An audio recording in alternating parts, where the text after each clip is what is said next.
Et coucou YouTube, on se retrouve donc pour la vidéo des sorties poche de mars qui aurait dû être tournée dimanche prochain. Mais il faut croire que cette vidéo est maudite, genre vraiment, puisque donc dimanche, j'avais pas eu le temps de la préparer et enfin voilà, hein, s'était passé des choses qui ont fait que j'ai dû décaler à aujourd'hui. Et donc aujourd'hui, j'étais prête, toute pimpante, si je puis dire en tout cas, pour, pour vous faire les sorties. Mais il a fallu que mon cher Firefox me lâche. Que tous mes navigateurs me lâchent d'ailleurs, parce que c'était une catastrophe. Il n'y avait plus rien qui marchait. Et j'étais déjà en live. Donc, du coup, on a trouvé une solution avec la copine Rose ici présente. Je lui ai transféré les liens donc, de tous les livres dont je vais parler là ce soir. Et en fait, elle va afficher les résumés dans le chat, parce que oui, c'est pas parce que j'ai lu les résumés que je les connais par cœur, loin de là. Donc, j'ai besoin d'anti-sèche. Et moi, d'habitude, mes anti-sèches sont sur Firefox, avec tous mes onglets ouverts. Et voilà, donc tant pis, vous aurez le résumé. Ça sera un truc un peu différent. Aujourd'hui, vous aurez le résumé dans le chat, que je reprendrai vite fait comme d'habitude. Hein. Mais voilà, on va essayer de faire comme ça. Pas le choix. Sachant que Rose, il y a certains liens où il n'y a pas les résumés en fait. Moi, je suis allée les chercher, ailleurs. Donc, désolée, tu risques de devoir peut-être faire une ou deux recherches. Je crois qu'il y en a très peu, mais quand même, quoi, c'est chiant. Donc, voilà. Merci Rose, merci pour ton aide. Donc, désolée, hein, peut-être qu'il y aura un petit peu de latence. On va essayer de faire au mieux. Et voilà, pour que vous ayez les sorties correctement. Donc du coup, je vous affiche, par contre, le diaporama, lui, il est fait. Hein. Il est fait. C'est juste que les liens que j'ai envoyés, ils sont pas dans le même ordre. Donc ça va être à chaque fois un peu compliqué. Donc comme d'hab, les petites statistiques. Alors mars, je sais pas si c'est lié au fait qu'il y ait les quais du polar en avril. Mais à chaque fois, en mars, il y a énormément, tous les ans c'est pareil, il y a énormément de sorties thriller. Et là, que ce soit en poche ou en grand format, vous allez avoir beaucoup de sorties thriller. Voilà, je tiens à vous préciser, je crois qu'il y en a une quinzaine pour les grands formats. Ouais, il doit bien en avoir une quinzaine. Donc presque la moitié des sorties, c'est des thrillers, pour vous dire. Voilà, ça va être ça, quoi. Voilà, sinon, à part ça, il y a un petit peu de tout. Donc bah écoutez, je vous propose d'attaquer tout de suite avec la première sortie. Et donc Rose, elle est pas au tout début. Il va falloir scroller un petit peu. Bon après, celui-là, je peux vous en parler parce que je l'ai déjà lu. Donc il s'agit de Avec tes yeux de Cédric Cyr. Voilà, j'espère juste ne rien oublier. Oui, voilà, c'est ça Nelly. Je pense effectivement qu'il y a des sorties qui sont faites exprès avant avril, pour que, en général, c'est février-mars. Les sorties qui sont en février-mars, vous pouvez être quasiment sûr que l'auteur ou l'autrice sera au quai du polar. Bon, là non, parce que Cédric Cyr ne fait pas de sortie grand format, en l'occurrence, donc il ne sera pas là. Mais oui, c'est très ancien, mais il n'était pas sorti en poche. Voilà, c'est ce que j'allais préciser. Merci du coup. Putain, Rose, elle est trop rapide en vrai. C'est très ancien, mais il n'était toujours pas sorti en poche. Effectivement, il a quelques années. Il est sorti, je dirais, en 2017, 2016-2017. Je dirais dans ces eaux-là. Voilà. Et il n'était toujours pas sorti en poche, donc c'est fait. Donc, dans ce thriller, très très bien, qui est un petit peu avec un poil de fantastique, en fait, on va suivre donc un jeune homme qui s'appelle Thomas. Et en fait, le truc... Ah oui, c'est ça. J'avais oublié le truchement, pourquoi il avait des visions de... Voilà. C'est parce qu'en fait, il est insomniaque et donc il va, voilà, ouais, il passe ses nuits sur Internet. Il aime beaucoup les théories du complot et un jour, il va consulter un médecin parce que voilà, il est insomniaque et il va consulter un médecin. Il va faire des séances d'hypnose et suite à ça, en fait, il va commencer à voir à travers les yeux d'un autre homme qui visiblement aime bien torturer les femmes. Et donc, du coup, ah oui, du coup, le message, je l'ai pas passé en entier, mais c'est pas grave. Mais du coup, en fait, il va essayer de retrouver. Donc là, il va voir, voilà, une femme qui se fait torturer. Il va essayer de la retrouver. Et donc, le but, ça va être de, à travers ses visions, de retrouver l'endroit, etc. Donc, c'est vraiment un peu une course contre la montre. Oui, bien sûr, je l'avais lu. C'est un de mes préférés de l'auteur. Hein. Vraiment, il est excellent. Celui-ci il était bien, bien prenant. Donc voilà, moi je vous le conseille grandement, c'est cool qu'il sorte enfin en poche, il était temps. Et donc ça sortira le 6 mars au livre de poche, voilà. Petit pavé quand même, hein, 640 pages, mais franchement je me rappelais pas qu'il était long comme ça parce que je l'ai pas vu passer. Hein. Pour le coup, on le voit, les 640 pages, on les voit pas passer. Ah oui, bon ça va, il manquait pas grand chose. Oui, en plus, c'est vrai, c'est ça. Il y a ça aussi, c'est que du coup, tout le monde pense que c'est lui le coupable parce qu'il y a la fille qui a disparu, etc. Alors que pas du tout, quoi. Mais voilà.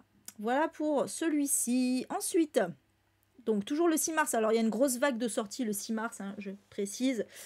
Sortira Les Crevards de Nathalie Achard chez J'ai lu. Donc, Nathalie Achard, dont j'avais lu Week-end entre amis, que j'avais beaucoup aimé. Là, on est dans un tout autre genre. Alors, celui-là, je me souviens que ça parle de prison, parce que l'autrice m'en avait parlé un petit peu. Donc voilà, merci, merci Rose. Donc du coup, voilà, on va suivre. Ça me fait bizarre en fait d'avoir les résumés comme ça, du coup ça me perturbe. c'est très étrange. Donc on va suivre plusieurs personnes. Donc on est dans une téléconférence en fait. Voilà, on va suivre. On est à un séminaire. Il y a une téléconférence. Il y a un animateur qui s'appelle Eric. Donc les participants se connectent petit à petit dans la salle virtuelle. Donc parmi eux il y a Véronique, qui est une prof qui voudrait retrouver le plaisir d'enseigner, Karim, qui est un aspirant médiateur, bon, ça ne parle pas du tout de prison, pourquoi elle me disait que ça parlait de prison, qui vit dans un habitat partagé, Cathy, donc, qui est une ancienne salariée d'une ONG, et enfin donc Vincent, qui est un codeur, donc un développeur, et Anaïs, responsable commercial. Donc on a un peu plein de caractères différents. Ah oui, il y a aussi Nicolas. Et donc, c'est bizarre. Et tout à coup, il y a quelqu'un qui va murmurer pendant la téléconférence: Eric, qu'est-ce que c'est derrière toi? Ça parle pas du tout de prison, mais si, elle m'avait dit que ça parlait du sort justement des prisonniers, etc., de la rédemption, tout ça. Elle m'avait dit que ça parlait de ça. J'avais retenu que ça parlait de ça. Donc, quel est le rapport avec la visioconférence? Je ne sais pas. Mais du coup, ça me rend d'autant plus curieuse. Moi, je me rappelle quand elle m'en avait parlé, elle avait vraiment parlé d'un roman, elle en avait vraiment parlé comme d'un roman social, en fait. Du coup, ça m'avait donné très envie, mais ouais, ça me rend d'autant plus curieuse. Donc, ouais, celui-là, franchement, je l'avais pas pris au Quai du Polar, j'avais pris Week-end entre amis parce qu'il était en poche, et voilà, bah, budget, hein. budget, je pouvais pas prendre les deux, il était qu'en grand format, bah là ils sont en poche, donc c'est cool. Ça parle des violences sociétales. Ah, merci Nelly. Ouais, bah ça m'étonne pas. Mais du coup, j'ai trop envie de le lire maintenant. La vérité a toujours une sale gueule. Tu m'étonnes. J'ai trop envie de le lire. Bref, voilà pour celui-ci. Ensuite, donc, celui-là aussi, je l'ai lu.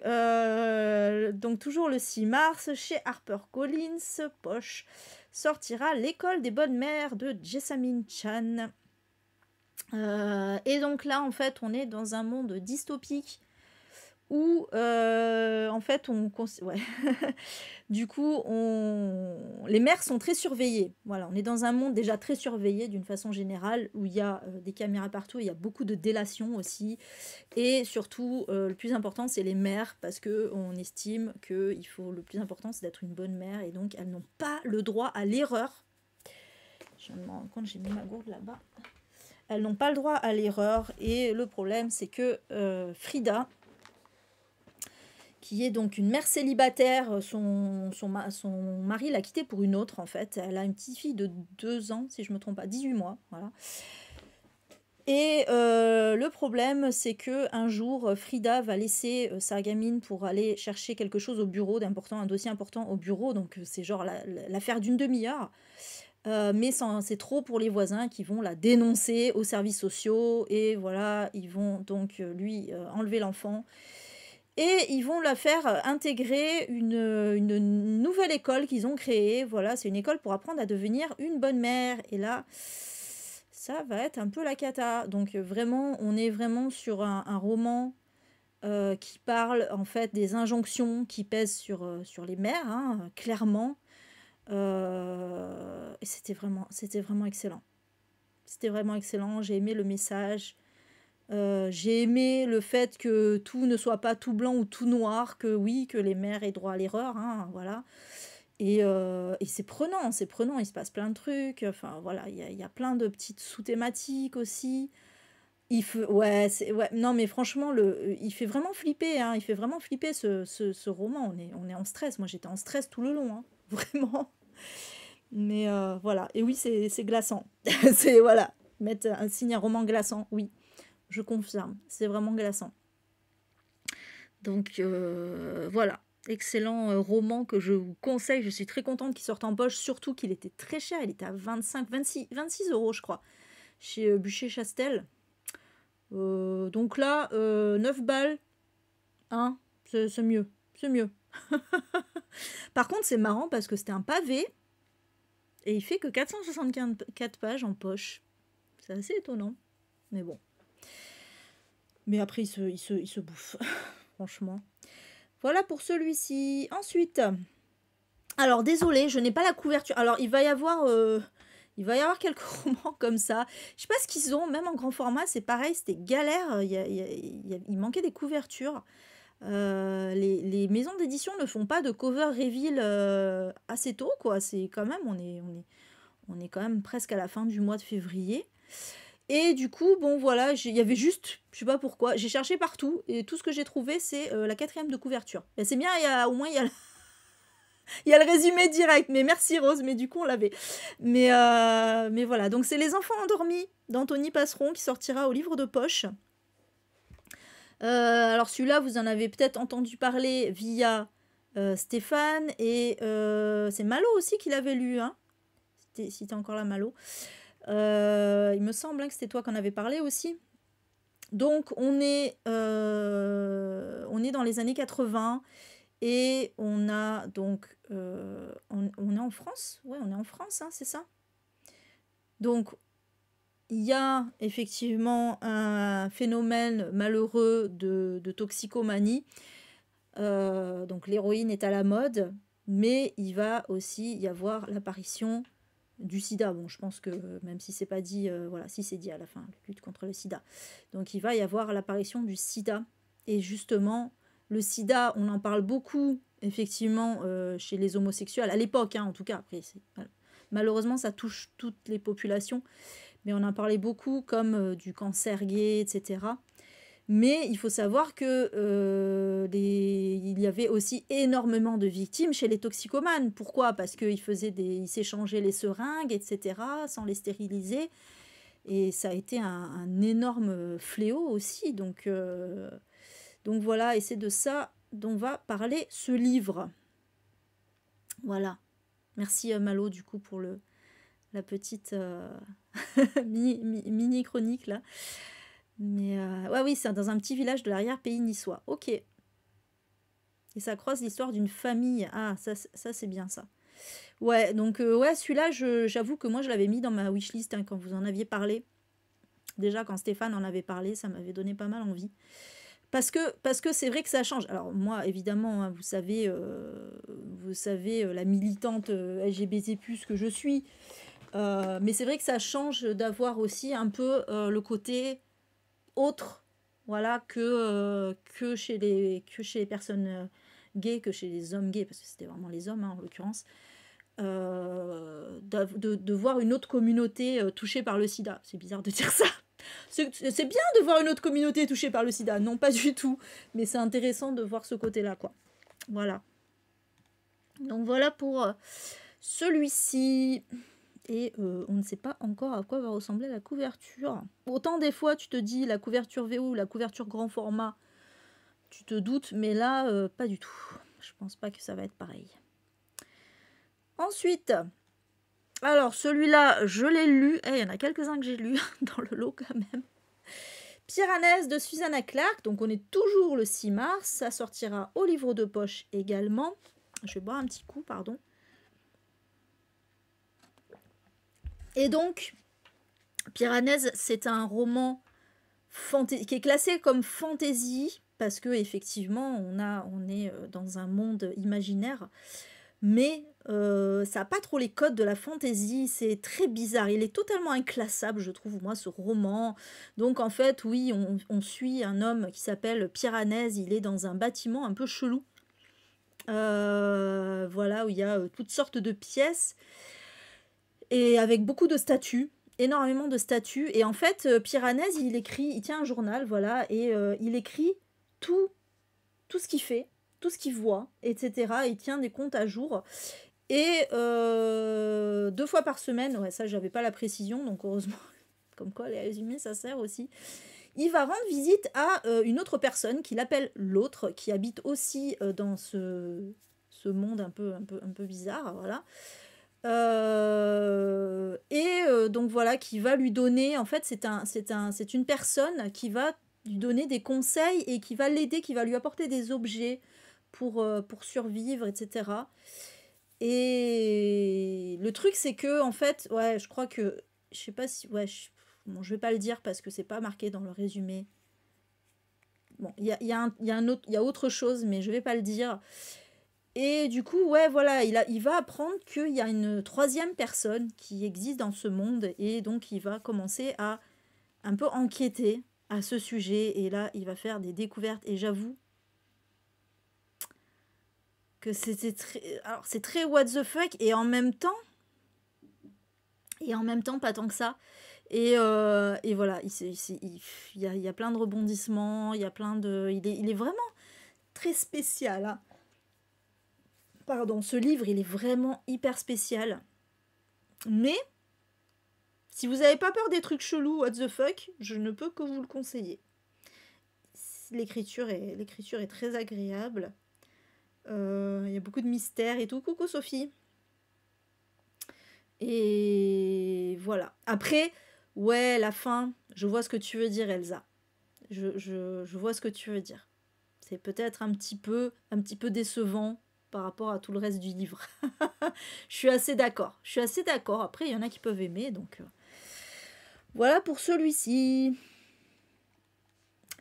Ensuite, toujours, encore et toujours, le 6 mars, la moitié limite, c'est le 6 mars, sortira La Voix du Lac de Laura Lippmann chez Actes Sud, donc dans leur collection Babel Noir. Et celui-là, j'avoue que déjà, il m'avait fait de l'œil en grand format. D'ailleurs, j'étais passée à côté de... J'avais pas pu voir l'autrice. Je sais pas si c'était l'an dernier ou si c'était l'année d'avant, au Quai du Polar. Elle était au Quai du Polar et même elle avait fait une conférence et tout ça que j'avais loupé. Je pense que c'était il y a 2 ans. Elle a fait une conférence sur le fascisme et tout ça, ça m'intéressait vachement. Bref. Et donc là, voilà, on est en... c'est un peu presque un polar historique finalement. On est en 1965. Et donc, on suit Maddie, qui est un peu voilà, la femme au foyer parfaite. Elle est mariée depuis 20 ans à un homme qui est un peu bien sous tout rapport. Elle est maman d'un adolescent, mais un jour, sur un coup de tête, elle va décider de plaquer cette vie, voilà, parce que en fait, Je me rappelle, je me rappelle maintenant du résumé, ouais.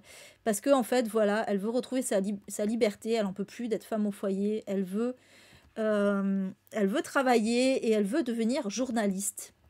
Et donc, il se trouve que un jour, le corps d'une jeune femme noire va être retrouvé et repêché dans un lac. Et donc, Maddie va décider d'enquêter sur ce crime et de faire un travail journalistique. Parce que, et pourquoi? Parce que, en fait, le fait que ce soit une femme noire, bah, ça fait que personne n'en a rien à battre, en fait. Voilà, c'est vraiment, du coup, c'est bien parce que, enfin, c'est bien. Non, c'est pas bien, mais ce qui est intéressant, c'est que ça va parler non seulement d'émancipation des femmes, mais ça va parler aussi de racisme.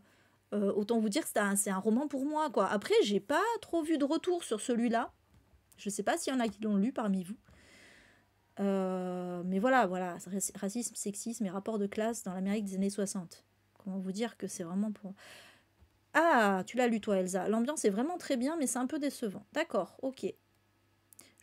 Franchement, quand même, je reste sur l'idée de le lire. Après tout, t'avais pas aimé les voleurs d'innocence, alors que moi, j'avais adoré. Donc, je me dis, des fois, on peut ne pas être d'accord sur certains trucs, alors on sait jamais.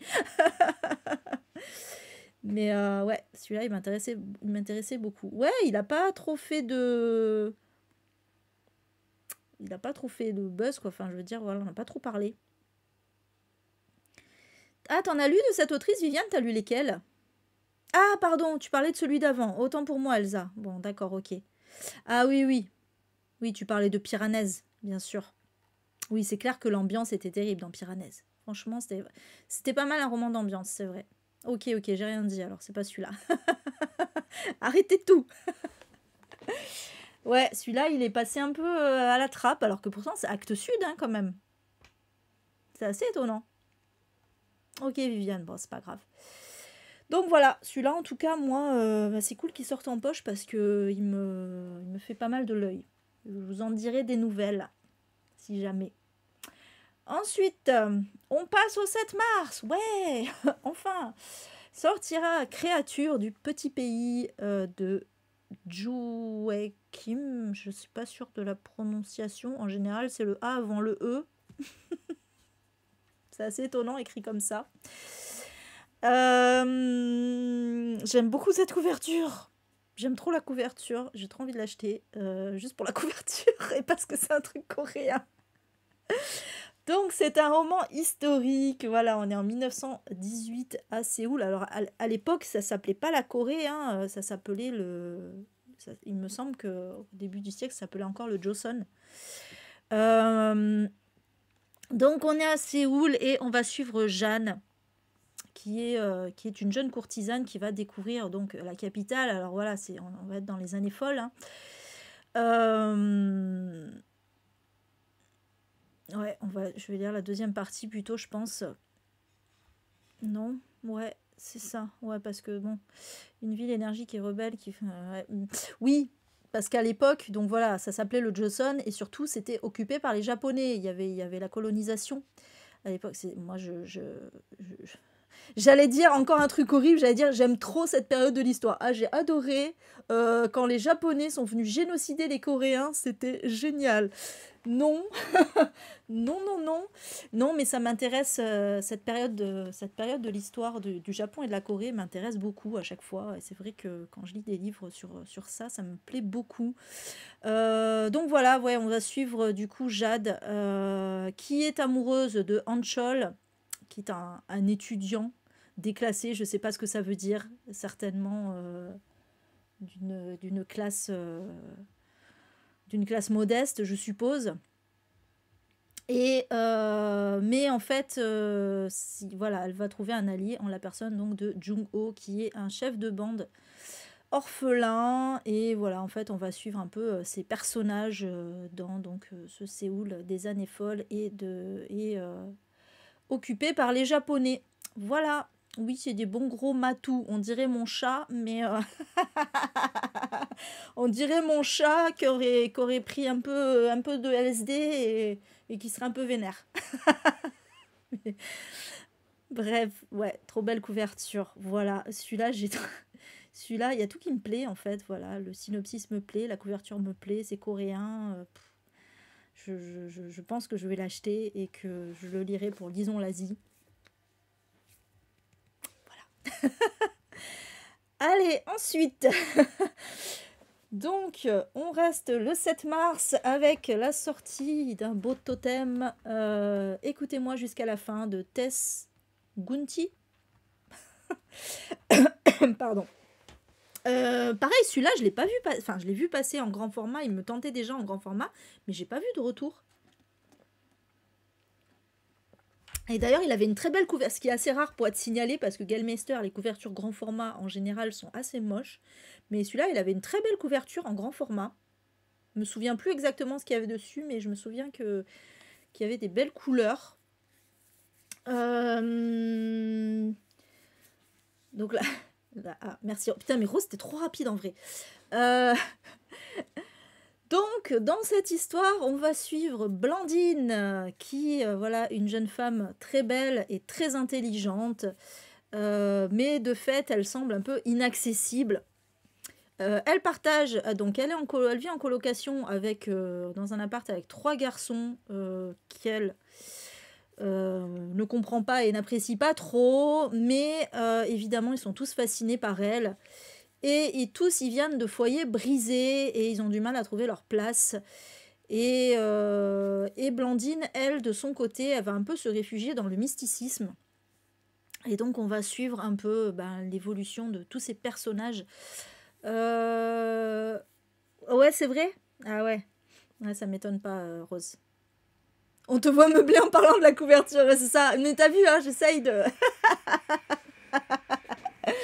En tout cas, ils ont gardé les tons, sur la couverture, ils ont gardé un peu les tons rose, rose-violet. Je crois que la couverture grand format aussi était un peu dans ces tons bleu-rose, je sais plus. Bref, moi, je sais pas, ça semble être un peu un roman d'ambiance aussi. Et moi, il me fait de l'œil, celui-ci. Je sais pas pourquoi. Bof, tu parles rose. Je veux... Ah non, bleu et jaune, d'accord, autant pour moi. Rien dit. Alors déjà, je suis à côté de la plaque. Mais la couverture est belle, non? Il me semble que c'est joli.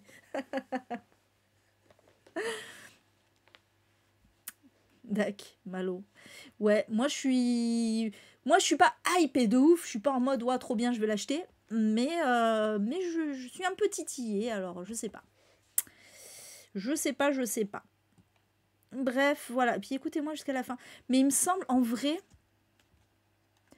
je pense avoir vu un autre résumé parce que il me semble qu'il y avait un truc qui m'avait vraiment et là je le retrouve pas. Il me semble qu'il y avait un truc qui m'avait vraiment titillé. Écoutez-moi jusqu'à la fin. Je crois que Blandine avait vraiment des choses à dire importantes. Mais bon, c'est pas grave. Bref. Ah oui, il y a un cœur. C'est ça, c'est un cœur au milieu. Oui, un cœur, l'organe, bien sûr. Au milieu de la couverture. Ouais, non, mais elle était assez classe, cette couverture. Bref. Ensuite, toujours le 7, sortira une exécution de Dania Kukavka chez Pocket, que j'avais acheté en grand format au Quai du Polar et que je n'ai toujours pas lu. Mais je le lirai, il me fait bien envie, mais ouais, non, j'ai pas eu l'occasion, disons, voilà. En plus, je sais pas pourquoi, j'étais persuadée que c'était un true crime. Et du coup, je voulais le lire pour le Black November dans la semaine True Crime, et en fait, c'était pas un True Crime. Mais bon, donc ouais. Alors, du coup, on va suivre un serial killer qui a été condamné à mort. Il est dans le couloir de la mort. Il s'appelle Ansel. Mais sauf que Ansel, il n'a pas envie de mourir. Lui, tout ce qu'il veut, c'est être admiré, écouté et compris. Et en parallèle, on va suivre les récits de 3 femmes qui ont entouré Ansel. Donc la mère, l'amante et une enquêtrice qui avait croisé sa route dans son enfance en fait. Et donc en fait on va suivre ces récits comme ça entrecoupés de celui de Ansel qui est un monologue dans sa cellule. Voilà. Et voilà donc comment tout ça va finir. Mais ouais, on est en plein, voilà, on est vraiment dans la tête du tueur et aussi évidemment, voilà, dans la tête de ces femmes autour. Euh, donc voilà, ça m'a l'air extrêmement intéressant. Oh, mais t'es là, Karine, coucou, je t'avais pas vu, je t'ai pas vu arriver. Oui, je vois que t'arrives que maintenant. Il est temps de le lire, ouais, t'as raison, Agrippine. Peut-être en avril, peut-être en avril. Si on se fait un truc un peu polar, là, avec des gommes tapales, peut-être. Ouais, ce serait pas mal.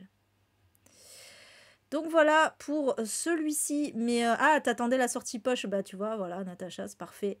Ouais, non, franchement, Et je sais que, voilà, je sais qu'il a eu de bons retours, celui-ci. Donc il me faisait pas mal envie. Voilà. Toujours le 7 sortira Oiseau de proie de Lucy Banks. Celui-là aussi, on en a un petit peu parlé à sa sortie. Donc chez Pocket également. Et là aussi, c'est marrant parce que les deux se ressemblent un peu et les deux sortent chez Pocket. Mais là aussi, on est dans la tête. Je crois que c'est une femme cette fois. Voilà. Tout le monde dit d'Ava qu'elle est un monstre, sauf Ava. Voilà, c'est ça. Donc elle a passé 25 ans derrière les barreaux. Donc on la surnomme l'oiseau bouché. Donc il semble que ce soit une serial killeuse aussi. En tout cas, c'est une tueuse. Ouais, on parle de ses victimes, donc a priori elle en a tué plusieurs. Donc voilà, pour dire, les deux là se ressemblent, c'est marrant parce que là aussi on est dans sa tête. Donc là, ça y est, elle sort, elle par contre elle n'est pas condamnée à mort, elle sort de prison. Mais le truc c'est que, bon, évidemment, elle va devoir voir un psy, elle va devoir rendre des comptes régulièrement. Et elle va devoir vivre sous une fausse identité, parce que sinon c'est le lynchage assuré, quoi. Hein. Et en plus, voilà, elle va devoir rester dans une ville. Elle n'a pas le droit de partir, hein, évidemment. C'est presque une liberté conditionnelle, ouais, on peut dire ça. Mais voilà, heureusement, il y a son voisin Bill, qui est un ancien SDF, qui va être un ami pour elle. Et voilà, elle veut enfin, elle veut juste... Elle estime qu'elle a payé sa dette et elle veut juste recommencer une nouvelle vie. Le problème, c'est que quelqu'un va la reconnaître et elle va va recevoir des menaces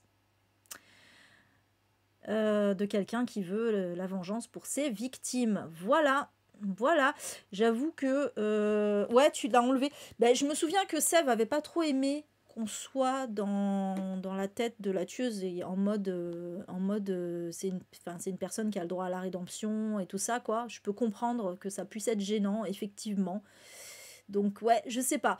Moi, je l'ai mis parce que c'est vrai que c'était un livre qui m'avait un peu titillé à sa sortie. Après, je me précipiterai pas dessus. J'ai un peu peur aussi de ce côté, je sais pas, peut-être un peu trop consensuel, je sais pas. Donc voilà. Ouais, c'est ça, on est tout le temps dans sa tête, ouais. Tu l'avais lu, Viviane? Donc voilà pour celui-ci. On est toujours le 7 mars et sortira Plein Gris de Marion Brunet qui sortira en poche. D'ailleurs, je me demande si je vais pas prendre celui-là au Quai du Polar, tiens, parce qu'il y a Marion Brunet. Parce que j'hésitais à prendre l'été circulaire, mais l'été circulaire, je l'ai déjà en e-book, donc bon. Donc, dans cette histoire, voilà, alors là, on est dans un thriller, mais young adulte. Parce que Marion Brunet fait aussi du young adulte. Donc ça sortira chez PKJ. Et dans cette histoire, donc on est dans un voilier, on est en huis clos, hein, sur un voilier qui est pris dans la tempête. Et en fait, il va y avoir un mort. C'est le leader de la bande. Donc je crois qu'on est avec je sais pas si des adolescents ou des jeunes adultes. Mais le truc, c'est que du coup, ben, tout le monde va se suspecter. Ouais, voilà, c'est ça. Donc c'est Clarence, le leader de la bande, qui est retrouvé noyé près de la coque du voilier. Et donc voilà, ils vont tous se suspecter les uns les autres. Tous les secrets vont remonter à la surface et ça va partir en live dans un bon huis clos. Autant vous dire que moi, c'est tout à fait mon genre de délire. Oui, il n'est pas bien gros en plus. Il n'est pas bien gros, il n'est pas bien cher. Honnêtement, je vais peut-être partir là-dessus, moi. En plus, j'aime bien la couverture. Ouais, je partirais bien là-dessus au Quai du Polar. Ouais, j'aime trop la couverture, là. L'écriture en dessous, là, un peu...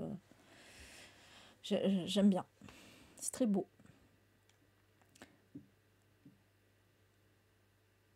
Tu l'avais lu? Ah, t'as beaucoup aimé, c'est bien construit, ça se bouffe. Ok, super. Bah écoute, banco. Moi je dis banco.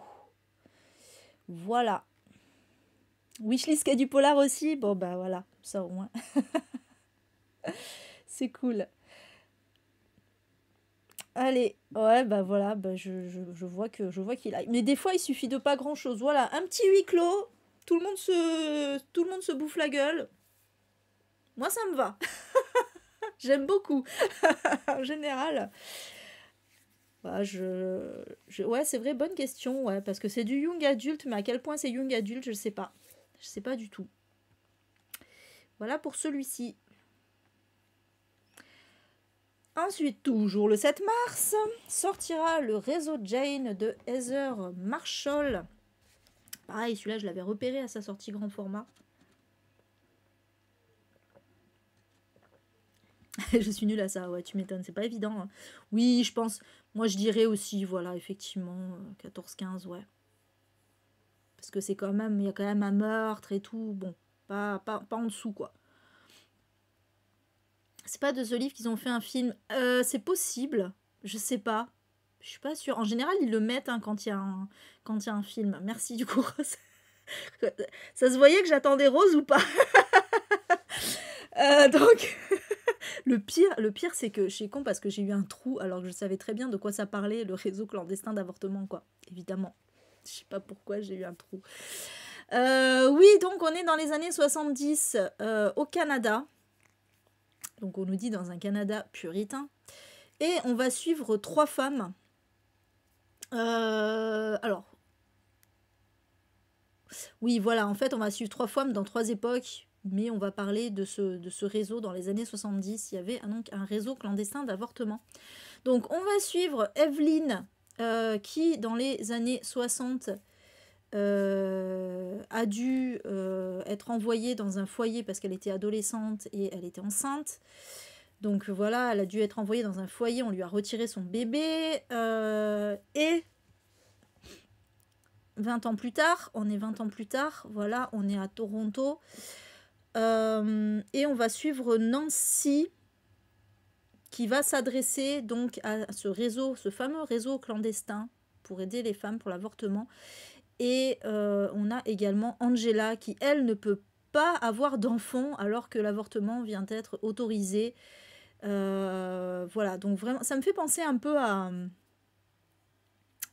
les heures rouges. Non, oui, si, les heures rouges. Où pareil, on suivait des femmes qui avaient toutes un peu autour de la maternité comme ça, mais qui étaient toutes différentes. Du coup, ouais, ça a l'air vachement bien. Le lien marchait pas. Ah, pardon, Rose, excuse-moi. Ah, ça peut arriver, ça, ouais. Petit bug dans la matrice. Sorry. Possible aussi que tu aies des liens qui te renvoient à Booknode et pas à Amazon parce que le copier-coller a mal fonctionné aussi. Hein, parce que en général, des fois, je fais d'abord les sorties sur Booknode et après je complète avec Amazon, mais du coup je remplace Booknode par Amazon. Mais des fois, quand tu remplaces, ça fait sauter le lien. Bref. Bon, après Booknode, il y a les résumés aussi, donc ça va. Le reste, tout ce qui est le nombre de pages, le prix, tout ça, je l'ai déjà noté, donc c'est bon. Ouais, celui-là, moi, il est carrément dans ma wishlist aussi, j'avoue. Ah, Mélanie, tu l'as lu, bien aimé, très intéressant et poignant, mais ça tombe parfois un peu trop dans la saga de femmes avec heureux hasard. Ah ouais, bah ça, malheureusement. Ok, donc ouais, il y a vraiment un film alors, Karine. Je l'ai pas vu, j'ai pas entendu parler de ce film. Ok. Panique à bord. Allez, ensuite. Non, mais Rose, t'es au top, hein, franchement. Allez, on saute directement au 13 mars avec la sortie d'un manga. Il s'agit de Level Up Disaster de Takuya Uchida. Il sortira aux éditions Crunchyroll. Alors là, c'est un truc SF avec l'intelligence artificielle ou je sais plus quoi, un truc du genre. Ou un monde virtuel. Alors, Merci. Voilà, jeu en ligne, ok. Donc, coucou Jenny, j'espère que tu vas bien. Donc, on va suivre Shori, qui passe sa vie donc à jouer en ligne, voilà, pour oublier la réalité, lui, mais en même temps, il aimerait bien avoir une influence positive sur le monde, sauf que en fait, il a zéro courage, voilà, il n'a pas le courage de faire autre chose que d'aller sur son jeu en ligne. Mais un matin, il va y avoir une mise à jour sur son jeu. Les règles vont changer et tout à coup, des monstres vont faire irruption. Alors je pense dans la vie réelle, même s'ils ne le disent pas. Ce qui me fait penser à une série, ça. C'est pas... Si, c'est le début de Alice in Borderland. Ça fait un peu penser à ça quand même. Je trouve. Bref. Mais voilà, en tout cas, moi j'aime bien ce truc-là avec des jeux vidéo qui deviennent réels. Voilà. Ça a l'air pas mal. Et par contre, ouais, alors putain, ça va être chiant. Parce que du coup, moi je m'étais noté sur mes trucs, je m'étais noté le nombre de tomes, je crois. Je crois qu'il y a 5 tomes, mais je suis pas sûre. Ou c'est pas celui-là. C'est pas grave, on va vite fait regarder que je vous dise quand même. Level Up Disaster, voilà. Parce que, allez hop, Nautiljon. Il est là. Et donc, il y a 5 tomes. Ah bah oui, bah ça va, je suis bien, je m'étais pas trompée. Voilà, donc 5 tomes pour ce manga. Donc ça va, c'est court, c'est bien, c'est parfait.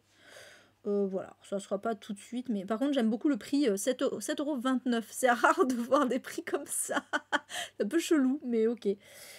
Allez, ensuite, toujours le 13 mars, on reste avec un manga, sortira La Métamorphose, donc l'adaptation du livre de Kafka en manga. Par contre, je ne sais pas qui est l'auteur japonais, ils ne le mettent pas, parce qu'évidemment, il y a un auteur japonais, il y a un illustrateur, et il y a un scénariste quand même. Il faut quand même faire un scénariste. Et donc là, bah oui, du coup, bon voilà, c'est le résumé de la métamorphose. Hein. Donc on suit Grégor, qui est représentant de commerce. Un jour, il va se réveiller métamorphosé en un gros cafard. Voilà, ils ne le disent pas, mais c'est un cafard. Et donc, du coup, ben, il va devoir dire la vérité à sa famille. Alors en plus, je crois qu'il ne peut même pas parler. Enfin bref, c'est un enfer le truc. Je sais plus comment. Enfin, si, je sais, mais je veux pas spoiler.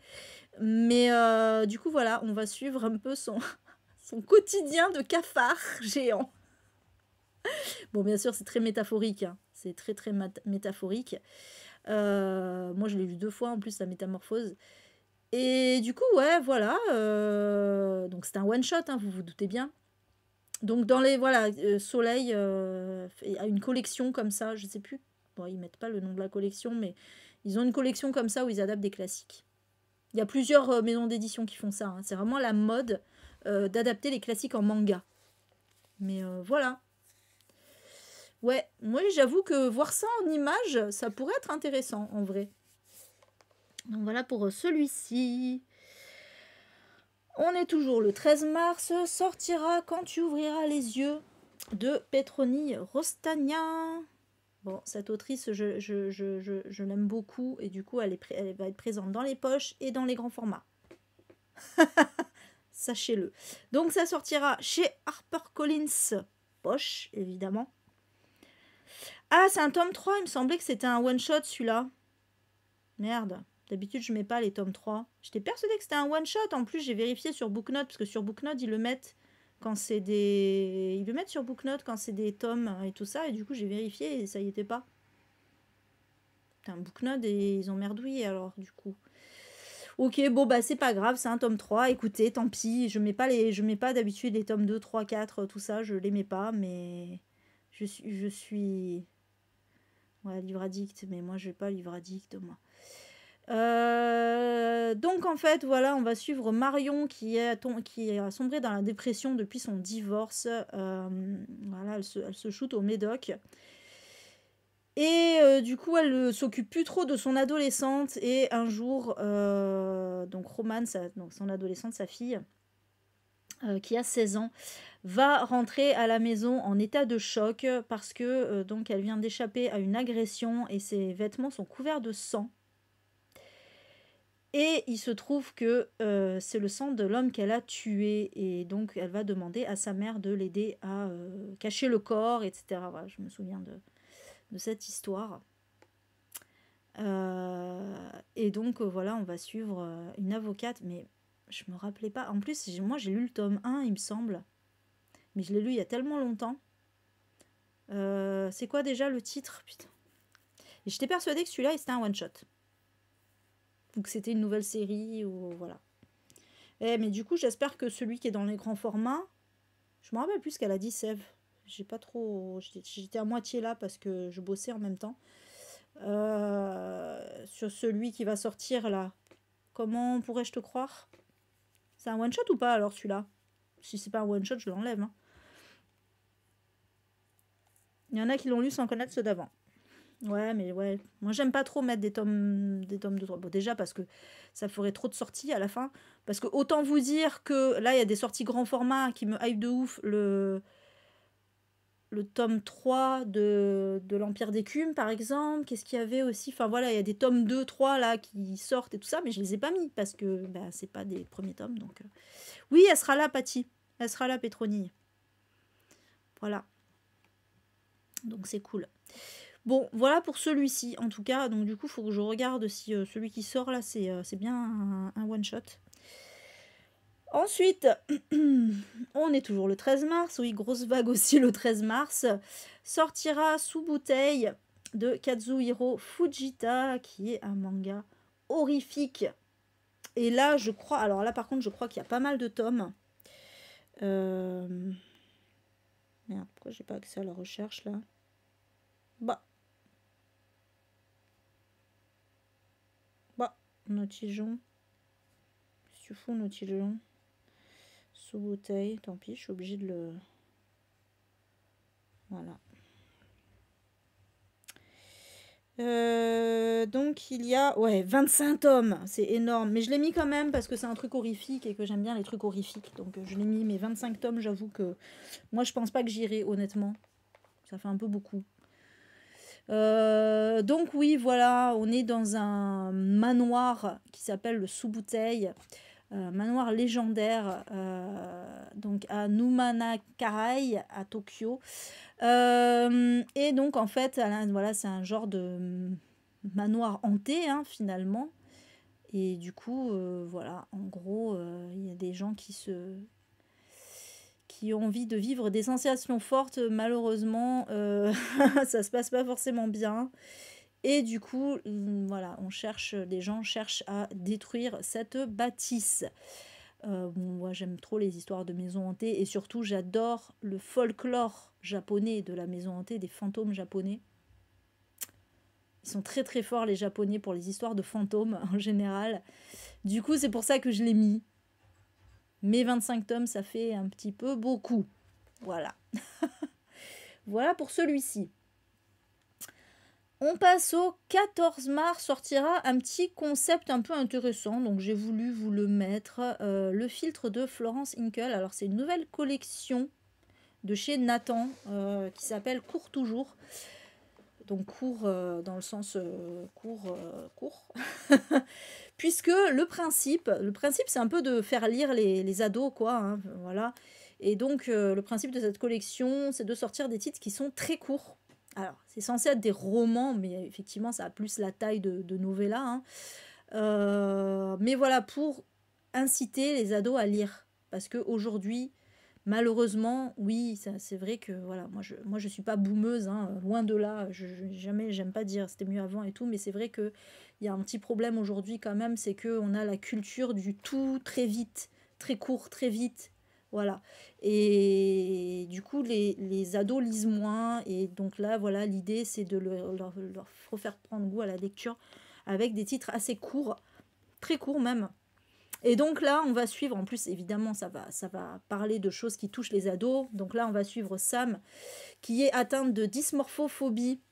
Ils ont écrit dysmorphobie, mais c'est dysmorphophobie, en fait. Hein. Et voilà. Il y a une petite coquille dans le truc. En fait, voilà, effectivement, c'est l'impression qu'on voit son corps différemment de ce qu'il est censé être et on le voit de façon horrible. C'est souvent le cas des personnes anorexiques, par exemple, qui se voient grosses alors qu'elles ne le sont pas du tout. Ça peut être aussi le cas de certaines personnes trans. Donc voilà. Et du coup, même si on parle plus de dysphorie de genre, c'est encore autre chose pour les personnes trans, mais il peut y avoir aussi de la dysmorphophobie. Et du coup, là, elle va découvrir, donc Sam va découvrir un filtre sur une application qui lui permet de la métamorphoser aussi bien virtuellement que dans la réalité. Et voilà. Bon, clairement, moi, si j'étais une ado, j'aurais foncé vers ce truc. Voilà, c'est court, ça a l'air hyper intéressant, ça suit une thématique qui plaît aux ados, franchement. Ah, t'as lu... Oui, c'est vrai qu'elle est connue, cette autrice, Mélanie. Tu l'as lu déjà? T'avais lu quoi d'elle? C'est vrai, j'ai pas pensé à regarder ce qu'elle avait fait, mais effectivement, son nom me parlait. Comme dans Fahrenheit 451. Ah ouais, il y avait un truc comme ça dans Fahrenheit 451? Je me rappelle pas. Ah ouais, ça je me rappelle pas. Ok, ok. Ah d'accord, oui, parce que je croyais que tu me parlais de genre un truc pour devenir différent. D'accord, ok, oui, sur le fait que tout est plus court. Ah oui, c'est vrai, ils en parlent. Putain, décidément, c'était assez visionnaire hein, quand même. Hein. Mais ok. Oui, mais toi, tes filles, elles lisent, Steph. Tes filles, elles lisent. Ce qui n'est malheureusement pas le cas de tous les ados. Après, voilà, il faut pas être boomer. Il y a beaucoup, beaucoup d'ados qui lisent. D'ailleurs, la littérature young adulte ne s'est jamais aussi bien portée. Donc, voilà. Il y a beaucoup d'ados qui lisent. Mais voilà. Mais il y en a qui ont du mal. Après, ça peut être aussi parce que ils sont dyslexiques ou ils ont un TDAH ou voilà, ça peut être pour des raisons qui font qu'ils ont du mal à lire. Et donc, c'est bien aussi de leur proposer quelque chose de plus facile. Ah, elle a écrit un tome des U4. Ok, ça marche.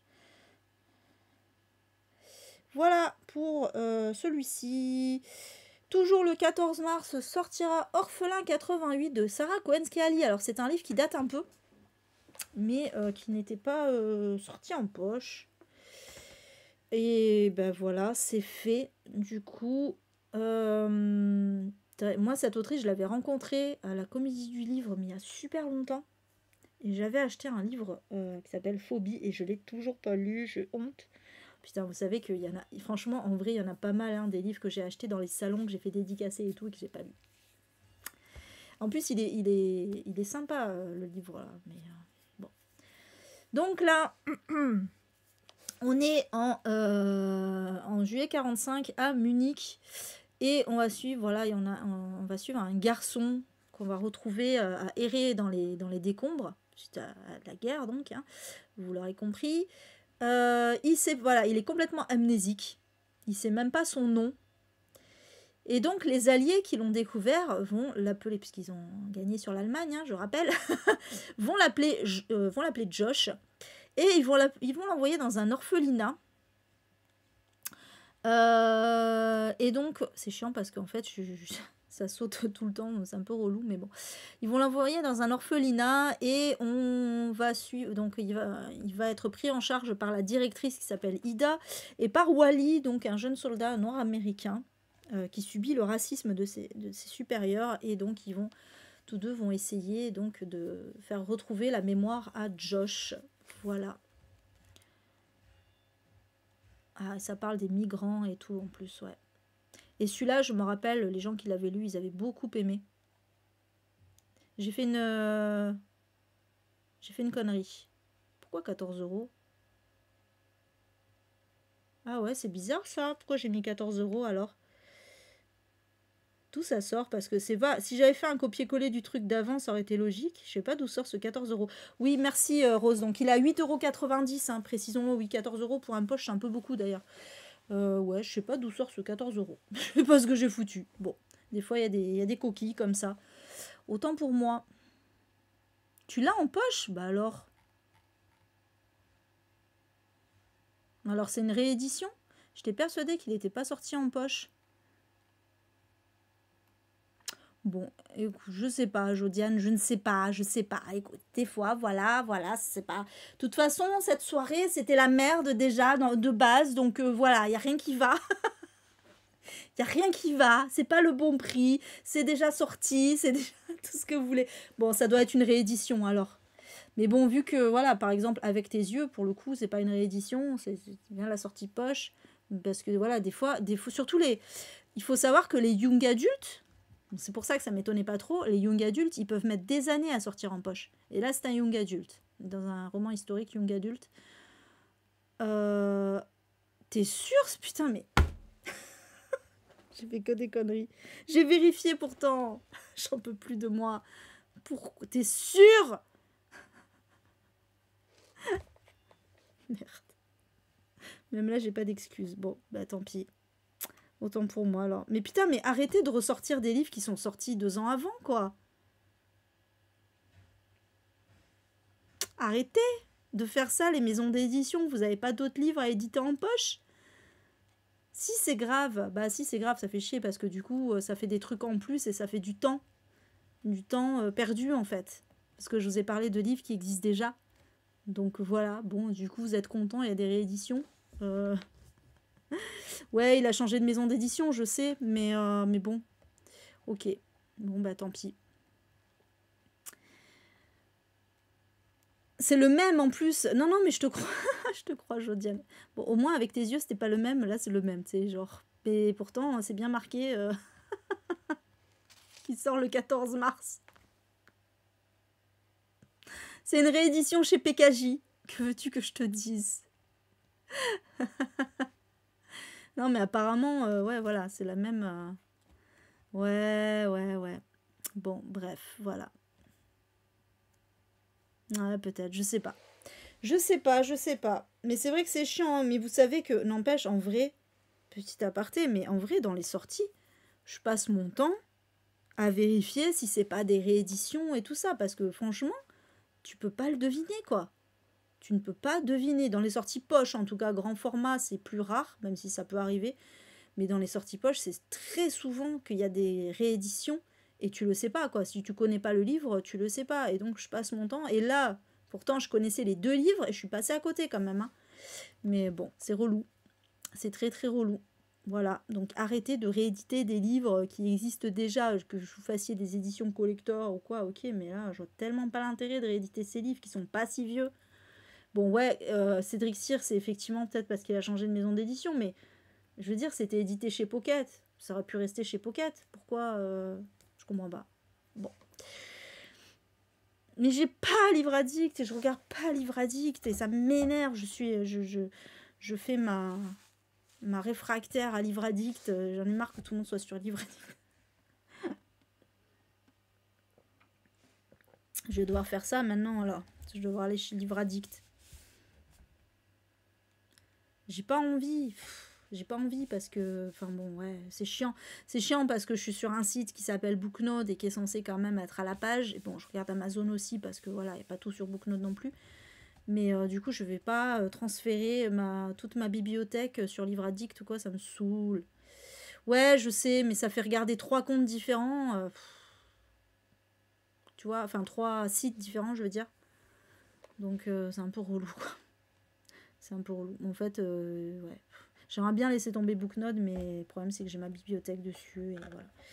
Bon, bref. C'est pénible, en fait, parce que c'est vrai, je passe mon temps. En vrai, je suis obligée. Des fois, je regarde aussi Babelio, parce que parce qu'il y a des chroniques, où il y a les tags aussi qui m'aident pas mal pour marquer les genres et tout ça. Je regarde pour les mangas, je regarde sur Nautiljon. Enfin voilà, je suis sans arrêt en train de regarder. Je vous dis pas le travail que c'est à chaque fois de préparer ces sorties. C'est vraiment un enfer, quoi. Et j'arrive encore à passer à côté de trucs. Soit à louper des sorties, soit à mettre des sorties qui n'en sont pas, quoi. Ça m'énerve. Pardon, je suis désolée. Là, YouTube, ils prennent tout dans la gueule aussi. Sur YouTube, il comprend pas ce qui se passe. Mais j'ai passé une journée de merde, voilà, pour être simple. Et du coup, je suis de mauvaise humeur. Et du coup, rien m'énerve.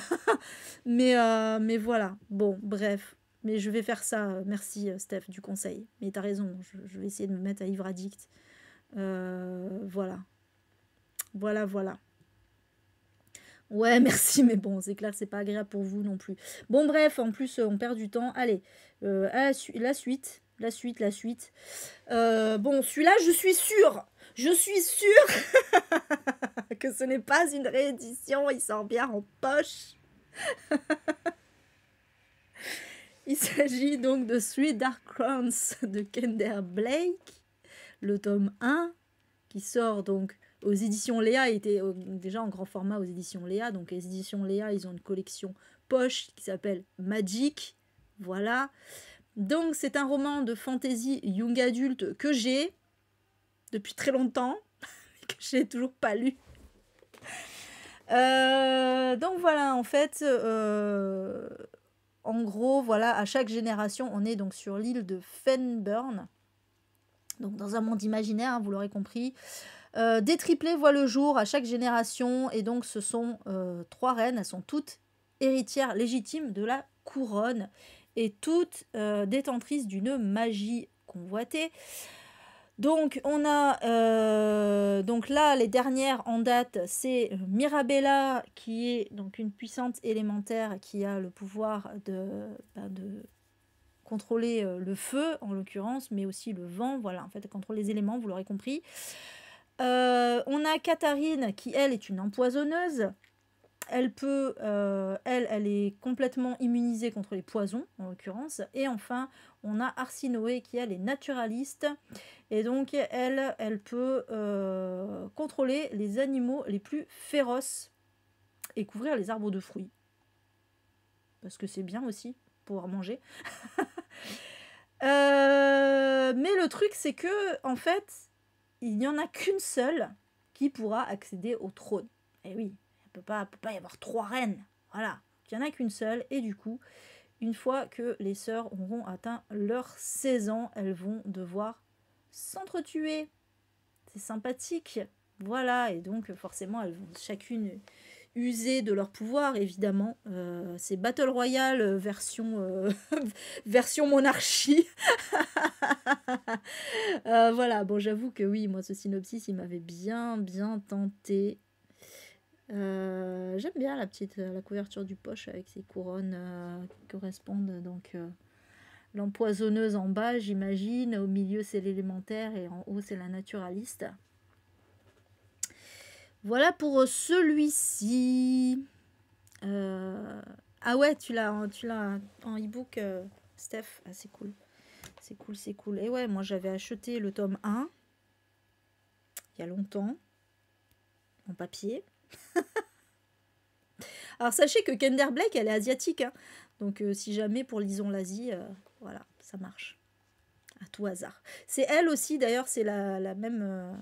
c'est celle qui a fait le spin-off de Buffy avec la fille de Willow. Je sais plus comment ça s'appelle. À chaque génération, je crois que ça s'appelle. Voilà, que je n'ai pas lu non plus. Il y a 4,5 tomes. Merci Steph, c'est précis. Ouais, les grands formats sont plus beaux, je suis d'accord. Voilà pour celui-ci. Hop, on passe au 15 mars. Alors, putain, celui-là, j'ai vérifié. Hein. Celui-là, j'ai vérifié parce que c'était une BD grand format à la base, mais qui date pas mal.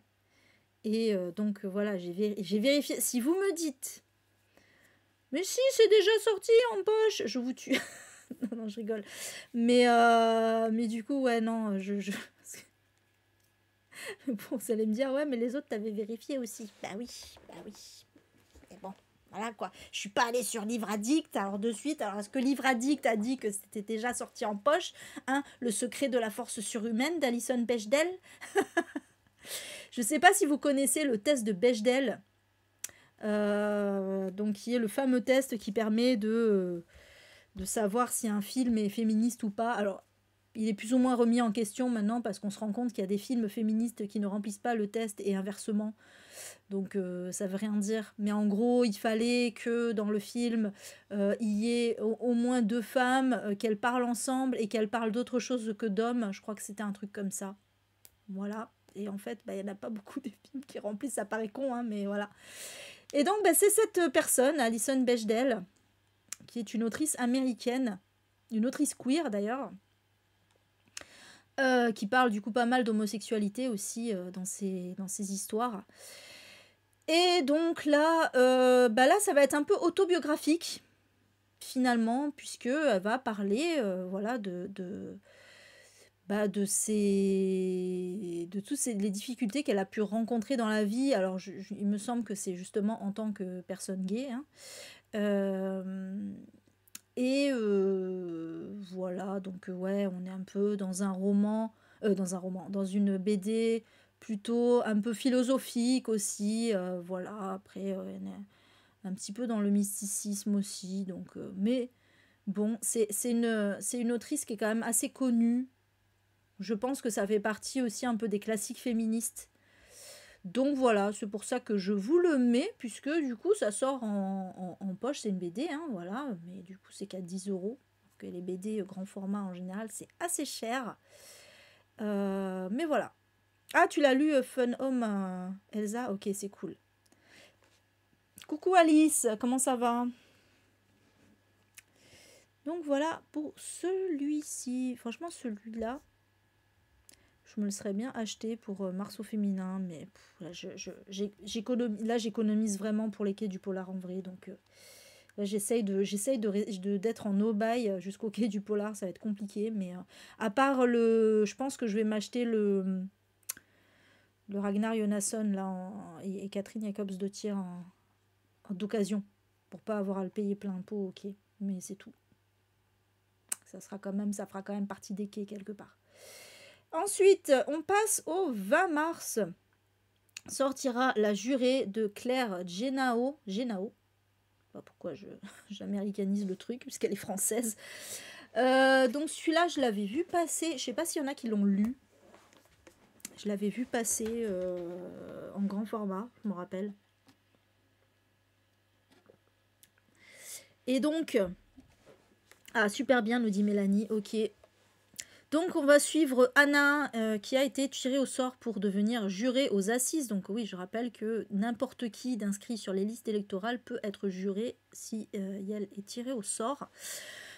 Donc là, en fait, elle va être appelée pour juger un couple au casier vierge dans un procès pour empoisonnement et meurtre. Sympathique. Et le truc, c'est que, en fait, ce procès va l'amener elle-même à se plonger dans son passé. Donc 20 ans plus tôt, sur une aire de jeu en Bretagne, le jour où elle a changé de nom. Elle s'appelait Anna Boulanger et elle est devenue Anna Zeller. Et voilà, donc pourquoi est-ce que ça a un lien avec le procès actuel? Voilà, moi ça me... celui-là, il me titille très très bien. Il me titille très très beaucoup. Voilà, donc ouais, celui-là, j'ai très envie de le lire. Donc c'est cool qu'il sorte en poche. J'aime bien, je dis ça à chaque fois, hein, genre j'ai trop envie de tous les acheter, mais je rappelle que je suis en no-buy, mais c'est pas grave, ça sera pour plus tard. Je suis pas pressée. Il doit être bien, Bretagne, tout est dit. Ah oui, c'est vrai. C'est vrai. On est en Bretagne. Bon, après, on parle de meurtre et tout, hein. Je sais pas si ça met bien la Bretagne en valeur. Après, ouais, est-ce qu'elle est bretonne, l'autrice? C'est possible, hein. Géano. J'ai dit Génao? J'espère que j'ai pas dit ça. Géano, hein. C'est un nom qui sonnerait pas un peu un peu par là-bas. Bref. Non, pas du tout. D'accord, ok. Je tente des trucs. Bon, bref. Allez, ensuite. Ah, j'avais dit Génao. Ah ouais, merci. Putain, dyslexique. Level 10 000.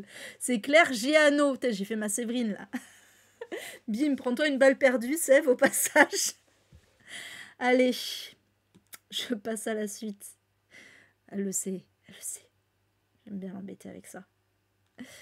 Toujours le 20 mars. Ah, le H, je dis N, donc ça passe. Ah, bon, bah ça va, on va dire que je l'ai prononcé à la bulgare. Toujours le 20 mars sortira Proie de Andrea Michaud. Alors là, c'est la couverture grand format parce qu'il n'y avait pas encore la couverture du poche. Mais bon, ça va être sensiblement pareil. Je pense qu'il y aura juste un petit cadre blanc autour de proie, sinon ça va être la même couverture. Je vous le dis. Je, je pense que je me mouille pas trop en disant ça. Et donc, dans cette histoire... Alors, je reviendrai après avec sur l'autrice, mais... dans cette histoire, donc, alors je rappelle que l'autrice, elle est québécoise. Et donc là, on est dans le village de Rivière-Brûlée. J'aime bien les noms, noms des villages québécois. Et on suit 3 adolescents qui sont partis camper en forêt. Donc voilà, ils se réjouissent de passer 3 jours au grand air. Le premier jour se passe super bien. Le soir, ils se racontent des histoires de fantômes, ils jouent à se faire peur, tout va bien. Mais le problème, c'est que le lendemain, alors qu'ils reviennent d'une baignade à la rivière, ils ont l'impression que leurs affaires ont été déplacées.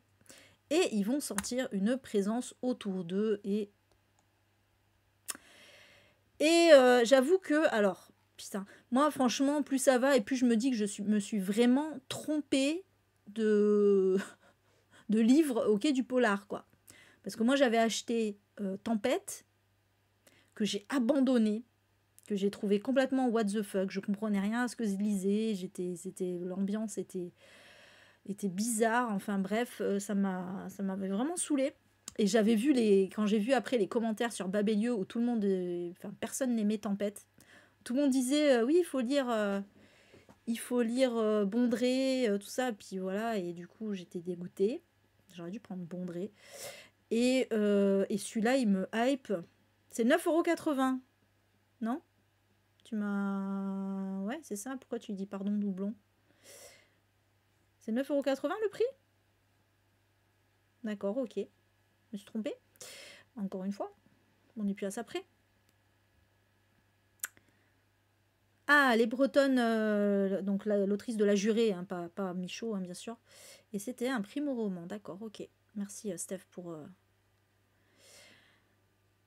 Et du coup, ouais, j'avoue, les couvertures à chaque fois sont chouettes de Rivage. Et ouais, alors Karine, pourtant, c'est une autrice québécoise. Hein. Et du coup, ben oui, Patty, tu m'étonnes, ça te fait penser au film parce que c'est marqué dessus. Hein, il y a marqué qu'elle revisite... Elle revisite Délivrance. Voilà. Andrea Michaud revisite le film Délivrance. Alors le film, c'est un livre à la base, hein. Mais bon, on ne vous en voudra pas les gens qui ont fait ce 4e de coup d'être incultes. Revisite le film Délivrance avec une intensité, un brio narratif digne de Bondrée. Mais oui, j'aurais bien aimé lire Bondrée, moi, si j'avais pas pris Tempête. Parce que le synopsis de Tempête, il était grave cool. Mais en fait, non. Bon, vous allez me dire, là aussi, le synopsis est grave cool, et si ça se trouve, c'est pas bien. Mais moi, Délivrance, j'ai beaucoup aimé quand même. Donc, voilà. Moi, j'ai lu le livre, mais pas encore vu le film. Ça devrait pas tarder. Bisous, Malo. Bonne nuit. Merci d'être venu. Il faudra que je le regarde, le film. D'ailleurs, j'avais lu le livre pour voir le film. Mais voilà. En tout cas, ouais. Déjà la référence à Délivrance me titille bien. Voilà pour celui-ci. Ensuite, alors, on change de style complètement avec donc un manoir tiré d'un webtoon, enfin tiré, édité en fait, un webtoon édité en papier, parce que les webtoons c'est des histoires en ligne, hein, je rappelle. Et donc, bah tiens, justement, ça s'appelle Ta vie en ligne. Qu'est-ce qui cloche avec Ta vie en ligne? Ils aiment bien les titres à rallonge comme ça dans les webtoons. C'est rigolo. Il y a quasiment toujours des titres à rallonge, c'est des phrases entières à chaque fois. Voilà. Qu'est-ce qui cloche avec Ta vie en ligne de la Team Orion, de Sinok et de Jong Yong-yoon. Donc c'est coréen.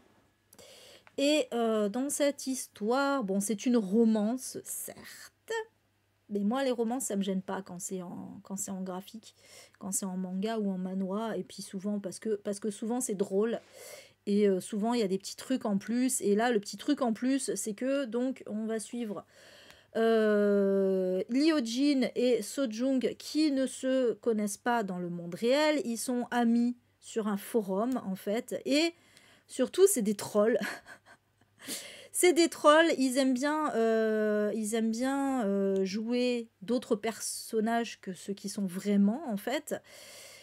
Mais le problème, c'est que un jour, leurs parents vont leur organiser une rencontre en vue d'un mariage arrangé. Et le truc, c'est que ils vont essayer tous les deux, chacun de leur côté, de garder leur identité secrète. Alors voilà, je sais pas. Du coup, je sais pas si ça veut dire qu'ils savent pas qui ils vont rencontrer. Mais ça me paraît logique, du coup, qu'ils savent pas, parce que si qu'ils sachent pas, parce que sinon, pourquoi ils voudraient garder leur identité secrète? Ou est-ce qu'ils veulent garder leur identité secrète par rapport aux autres?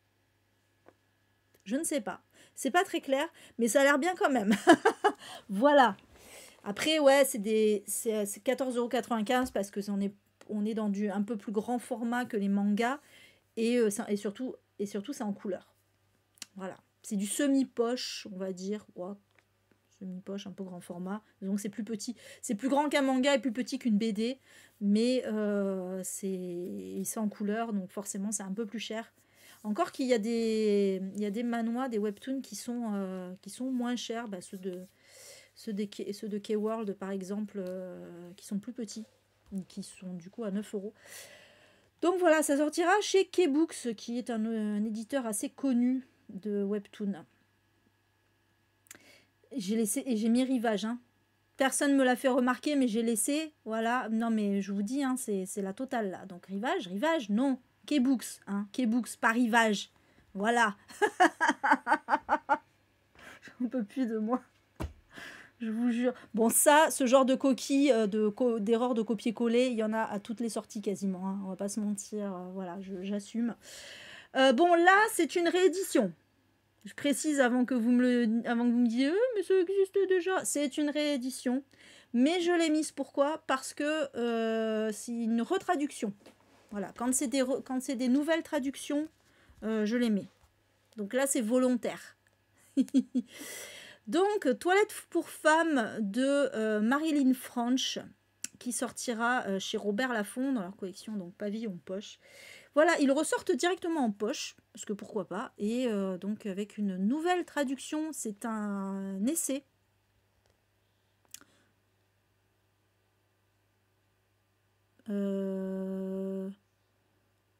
C'est ça le synopsis? Ah ouais, peut-être, pourtant c'est un essai. Tu me mets le doute là. Je me rappelle plus du tout de quoi ça parle. Parce que c'est vraiment, c'est genre c'est genre l'un des essais l'un des classiques des essais féministes en fait. Ah non, roman. Pourquoi j'ai vu que c'était un essai alors? Et pourtant j'avais le synopsis. Bon, en fait, vous savez quoi? J'ai dû... Putain, bon, c'est la totale ce soir, il n'y a rien qui va. J'ai dû me dire... j'ai dû voir classique des trucs féministes, je sais pas quoi. Et du coup, j'ai conclu que c'était un essai dans ma tête. Et j'ai même pas regardé le synopsis, quoi. Donc, ok, c'est un roman. Autant pour moi, ce n'est pas un essai. Voilà, j'ai rien dit. Oui, merci, Rose. Non, mais parce que c'est moi, hein. Voilà, TDAH, tout ça... Ouais, voilà, c'est ça. C'est qu'en fait, j'ai vu référence de la littérature féministe. Voilà, et du coup, dans ma tête, c'était un essai. En plus, toilette pour femmes, je sais pas. J'étais partie dans un truc que ça allait être un essai sur le manque de toilettes. Un peu comme le patriarcat des objets. Je sais pas. Ma tête est partie loin. Mon cerveau est parti loin. Donc, dans ce roman, du coup, on suit Mira. Voilà, du coup, je découvre le synopsis. Je ne l'avais même pas lu en vrai. Donc on est dans l'Amérique des années 50. Mira va apprendre qu'elle est enceinte, mais le problème c'est que du coup elle va devoir interrompre ses études pour se consacrer à son rôle de mère. Mais oui, Amérique des années 50. Alors que son mari, lui, par contre, évidemment, il poursuit ses études, il devient médecin, tout va bien pour lui, mais elle devient donc femme au foyer, comme toutes ses amies eux. Voilà. Oui, si je dis toutes, forcément, c'est ça mieux. Mais un jour, Norm, donc son mari, va refuser de lui prêter de l'argent. Parce que, donc, voilà, Mira voulait donner de l'argent à son amie Sam parce qu'elle est mère célibataire et qu'elle n'arrive pas à subvenir aux besoins de sa famille. Et donc, du coup, Mira, vu que Norm ne veut pas lui prêter de l'argent, elle va elle-même faire un chèque au nom de Norm. Vous l'aurez compris. Et voilà, et ça va être le début de son émancipation. Et du coup, voilà, je découvre et ça a l'air trop bien. Et pourquoi je me suis dit que c'était un essai, je ne sais pas. Mais ça a l'air trop bien. Ouais, non, mais c'est juste que je suis nulle. Hein. À un moment, il faut assumer ma nullité. Hein. Le fait que je lise tout de travers sans arrêt. Donc, 704 pages par contre. Hein. Petit pavé, mais voilà, ça fait partie des classiques féministes. Donc, ouais, j'ai quand même très très envie de le lire. Par contre, ouais, petit pavé, 13,50 € quand même. Hein, pour un poche, c'est aussi cher que les totems. Ce qui n'est pas une référence. Et donc, ouais, ça sortira le 21 mars. Ah, Elsa. Bah oui, bien sûr. Tant qu'à faire, si l'anniversaire de nos proches peuvent nous permettre de nous faire des cadeaux aussi. Hein, ça va bien. Ouais, je verrai ça du coup. Bon, ça sera pas pour de suite, hein, honnêtement. Allez, ensuite.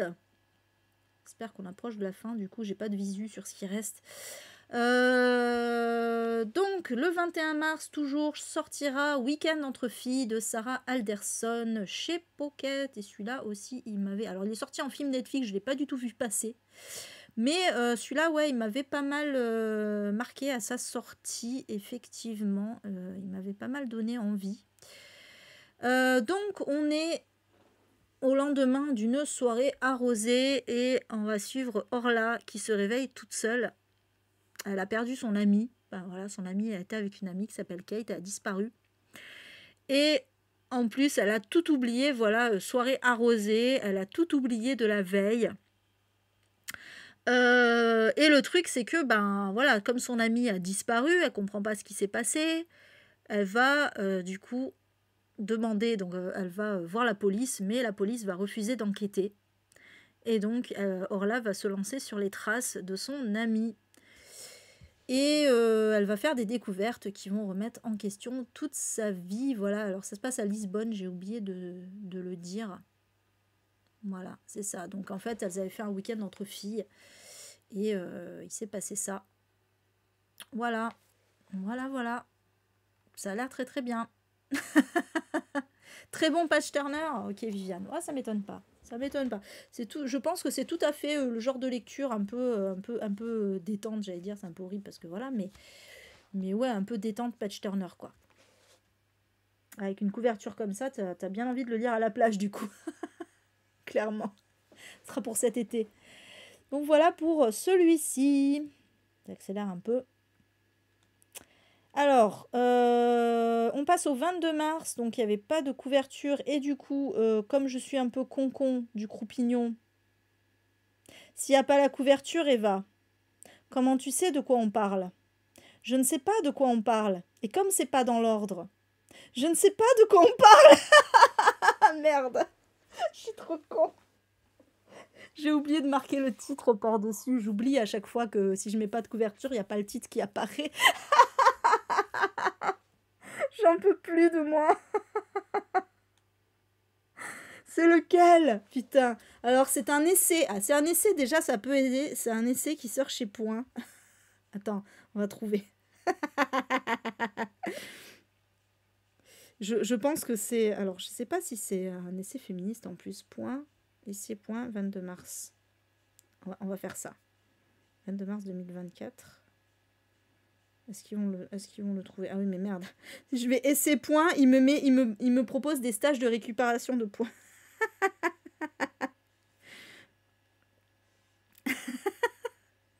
Attendez. Est-ce que je peux trouver? Putain, sur YouTube, ils vont se dire, mais qu'est-ce qu'elle nous fait, sérieux, quoi. Ah, putain. Ah, c'est La chair est triste, hélas. Je pense que c'est ça. Attends, je vérifie. 6,90 €. Ouais, c'est ça. C'est bon. On a trouvé. Ouais, ah bah Rose, bah voilà, t'avais trouvé aussi. Merci les filles. Donc c'est La chair est triste, hélas, d'Ovidie. Désolée. Bah oui. Mais aussi, s'ils mettaient les couvertures un peu, franchement. Mais du coup, il va y en avoir un autre après aussi. Pardon d'avance. Donc, Oui, c'est Ovidie, donc vous savez, c'est une ancienne réalisatrice de films porno enfin actrice de films porno qui est devenue réalisatrice et qui est devenue aussi réalisatrice de documentaires et autrice. Donc voilà, c'est oui la confession d'une femme qui a décidé de ne plus avoir de relations sexuelles parce qu'en fait, elle a toujours l'impression de devoir faire la même chose, de devoir se plier en fait à ce que veulent ses partenaires et de pas elle pouvoir avoir son propre plaisir, etc. En gros, c'était vraiment basé là-dessus, dans une société très hétéronormée avec énormément d'injonctions faites aux femmes. Voilà, donc oui, ça m'intéressait beaucoup, beaucoup, beaucoup. Oui, je pense que ça va être ça, Elsa, ça va être la couverture violette des éditions Point habituelles. Clairement, clairement, clairement. Donc du coup, oui, franchement, ils auraient pu... c'est pas comme si c'était un truc super attendu, c'est pas du tout à quoi va ressembler la couverture. Mais bon. Donc voilà, ouais, cet essai, il me tentait vraiment pas mal. C'est bien en plus voilà sur la sexualité, sur les injonctions hein, à ce niveau-là, donc très intéressant. Donc voilà pour celui-ci, je le répète, je répète le titre, donc c'est La chair est triste hélas de Ovidie. Sorry. Toujours le 22 sortira La voyageuse de 1934 de Wu Yushi. C'est ça, et Nea Hong. Aux éditions Mao, donc c'est un manga taïwanais, c'est un manhwa. Et du coup, c'est marrant parce que je trouve que les dessins font très très très vieillot, mais non, c'est bien. C'est bien, c'est même pas. Moi, je me suis dit, ça se trouve, c'est une édition française d'un truc qui date d'il y a très longtemps, mais non, pas du tout. Il date de 2022 ou 2023, je crois. Voilà, mais les dessins font très très vieux, ça fait trop dessin des années 80 en fait, c'est marrant. Donc on est à Taïwan en 1934, du coup c'est bien parce que oui, il y a des dessins vintage, ça va bien au moins. Et on suit Peng Xuanmei, qui est une chanteuse très populaire. Et un jour, en fait, alors qu'elle tire une prédiction dans un temple, elle va se retrouver projetée dans notre monde, donc de nos jours. Et on va suivre en parallèle Li Yixing, qui elle est une jeune femme qui n'a pas encore réussi à faire ses preuves dans le monde musical. Et donc les deux chanteuses vont collaborer pour essayer l'une de retourner dans son époque et l'autre de vivre sa vie, de devenir célèbre, d'enregistrer un album, etc., de faire des concerts. Voilà. Ouais, peut-être, Rose, c'est ce que je me dis.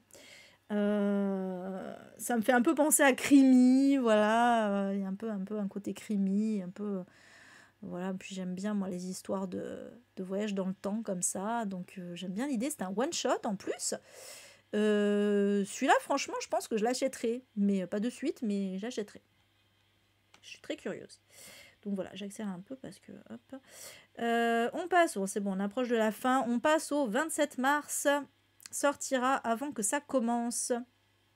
Des autrices, alors c'est Véronique Perronnet ou Valérie Perronnet, il n'y a pas les prénoms, je sais plus leurs prénoms. Perronnet et Brunel Dupin, toutes les deux seront au quai du Polar d'ailleurs pour information. Voilà. Et donc dans cette histoire, on va suivre Mina, qui a 25 ans, qui est passionnée par les sciences du comportement. Et elle a convaincu la gendarmerie nationale de créer un poste de profileuse. Donc voilà, elle va devenir profileuse. Et on va lui confier sa première enquête. Elle va devoir établir le profil psychologique d'un criminel. Sauf que, visiblement, il y a quelqu'un dans l'ombre qui lui veut du mal. Merci Marie-Laure Brunel et Valérie Perronnet. Merci Rose. Donc voilà, bon, assez classique, mais moi j'aime bien les trucs de profilage, voilà, de profilage. Donc, et en plus c'est en France, donc ça m'intéresse pas mal. Après, honnêtement, je pense pas que je l'achèterai, mais voilà, j'aimais bien ce petit synopsis. 5 livres, tant que ça, putain la vache. J'aimais bien ce petit synopsis. Ouais, bon, on va accélérer alors. Toujours le 27 sortira Dernière fête de Claire McIntosh. Oui, mais bon, si tu le dis, à mon avis. Donc, à moins que j'en ai enlevé entre-temps, c'est possible aussi. Hein. Dernière fête de Claire McIntosh aux éditions du Livre de Poche. Donc, Claire McIntosh, c'est l'autrice de Te laisser partir que j'avais surkiffé. Après, il me semble que les autres sont peut-être moins bien. Mais celui-là, il a un peu tout pour me titiller. Donc, on est pendant le réveillon du 31 décembre. On est dans un chalet. Où il y a beaucoup d'invités. Voilà, donc le propriétaire du chalet, qui s'appelle Rhys, il est promoteur d'un lotissement haut de gamme. Du coup, là, il est en train de trinquer donc, à son succès avec son associé, avec les villageois, avec les futurs voisins qui vont donc aménager dans ce lotissement haut de gamme. Mais le truc, c'est que Rhys va mourir. Il va être assassiné et donc on va dépêcher une policière, enfin je sais pas, une agente en tout cas, Fiona, qui vient du coin, qui connaît tout le monde. Et pour elle, tous sont potentiellement suspects. Voilà, on est dans Agatha Christie puissance 10 000, hein. Visiblement, là c'est carrément tout un village qui est suspect. Et donc voilà, elle va être accompagnée d'un collègue qui s'appelle Léo et voilà. Évidemment, tout le monde a des secrets, tout ça, tout ça. Oui, c'est un mix entre thriller domestique et ce qu'on appelle les whodunit, un peu les trucs à la Agatha Christie où t'as plein de suspects et il faut découvrir lequel est le bon, quoi. Voilà, c'est un peu ça. Ah, d'accord, tu te rappelles pas tout, mais c'était simple. Bon voilà, moi j'aime bien ce genre de synopsis. Après, voilà, c'est pas non plus le truc vers lequel je cours. Mais ça a l'air plutôt sympathique. C'est le genre de... Ouais, pareil, c'est le genre de livre que tu lis un peu pour la détente, quoi. Voilà. Ensuite... Alors... Ah, on a un indice. Oui, mais c'est bon, je sais lequel c'est. Je sais lequel c'est cette fois. J'ai vu Espagne. C'est La petite fille sous la neige de Javier Castillo. Voilà, désolée pour l'absence de titre. Donc c'est La petite fille sous la neige de Javier Castillo. Et celui-là, je l'ai lu. Donc pas d'idée de la couverture poche, du coup. Ouais, trop belle, hein, t'as vu, le livre de poche. Donc vous l'aurez compris, ça sort au livre de poche. Le 27 mars, donc. Et donc, c'est un thriller espagnol, mais on est à New York, on est en 1998, et il va y avoir une petite fille qui va disparaître pendant la parade de Thanksgiving. Donc, tout le monde est sur les dents, mais personne ne va la retrouver. Et, mais 5 ans plus tard, les parents vont recevoir une vidéo, une cassette vidéo, une VHS, où on va voir Kira qui fait sa life en fait, hein, qui est en train de jouer dans une chambre, voilà. Et en fait, ça va continuer comme ça, en fait, ils vont recevoir des enregistrements. Et en parallèle, on va suivre Myrène, qui est étudiante en journalisme au moment de l'affaire, du début de l'affaire, et qui va vouloir faire sa thèse, enfin, c'est pas une thèse, mais son examen là-dessus, on va dire, pour vraiment devenir journaliste. Et donc, elle va s'emparer de cette affaire et on va la suivre aussi au fur et à mesure des années. Voilà, on va suivre les parents, la journaliste, mais on va aussi suivre les kidnappeurs. C'est ça qui est intéressant aussi. Et voilà, mais c'était vraiment bien. C'était vraiment très très bien ce petit thriller. J'avais beaucoup aimé. Je l'avais écouté en audio sur NetGalley. Et puis en plus, oui, il y a aussi l'aspect que Myrène, en fait, cette affaire va aussi la renvoyer à son propre passé où elle a vécu des trucs pas cool. Et voilà, c'est très intéressant aussi. Ah, tu l'as trouvé chez Easy Cash en grand format, c'est cool. Ben moi, je l'avais acheté au Quai du... Alors moi, c'est marrant parce que je l'avais... oui, la meuf. Je l'avais acheté au Quai du Polar en grand format. Donc dédicacé, tout ça. Mais j'ai quand même réussi à trouver le moyen de le demander en audio sur NetGalley.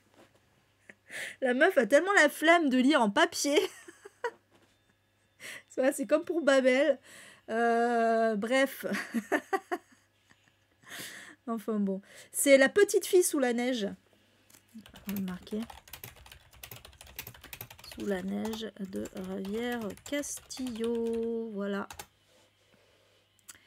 Voilà. Du coup, tout le monde a répondu en même temps. Donc voilà pour celui-ci. Ah mais c'est fini.